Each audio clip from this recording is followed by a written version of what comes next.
ফেনীর ত্রাণ চুরির অভিযোগ দেওয়া হয় না? ফেনীতে দাঁড়ায় বলতেছি, ফেনীর ত্রাণ চুরির অভিযোগ দেওয়া হয় না? মসজিদ কমিটির টাকা যদি আপনি উঠান, মসজিদ কমিটির টাকা রাস্তায় মাঝে উঠায় না অনেকে? এই টাকাটা যে উঠায় সে কি সিমেন্ট রোড কিনে সেই বিল্ডিংটা করে নাকি টাকাটা মসজিদ কমিটির সভাপতিকে দেয়? কাকে দেয়? নাকি মসজিদের টাকাটা যিনি রাস্তায় উঠায় উনি টাকাটা নিজেই হচ্ছে মসজিদে খরচ করে? ঠিক একইভাবে বন্যার সময় আমাদের ডাকে মানুষ সারা দেশ থেকে এসে 12 কোটি টাকারও বেশি আমাদেরকে দিয়েছে, দেয় নাই?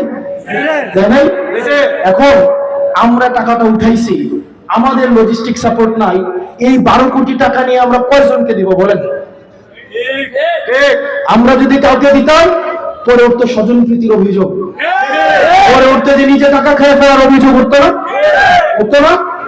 এই জন্য আমরা যে কাজটা করেছি, আমরা এই টাকাটা দুর্যোগ ত্রাণ মন্ত্রণালয়ের কাছে আমরা দিয়েছি।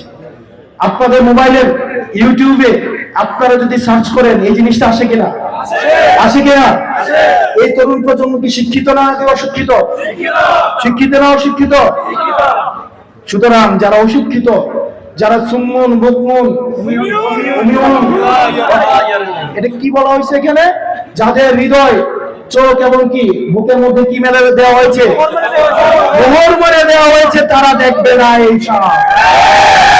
আর যারা শিক্ষিত, যাদের চোখ আছে, যাদের মেধা আছে, যাদের জেহেন আছে, তারা ঠিকই জানে এই বন্যার টাকার একটা করে হিসাব দেওয়া হয়েছে।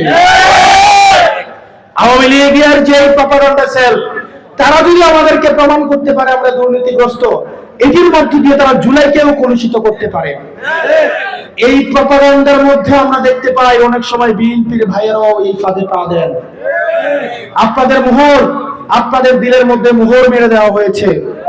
আপনাদের দিল উন্মুক্ত করেন, তাহলে দেখবেন একটা করে পয়সার হিসাব আমরা দিয়ে দিয়েছি।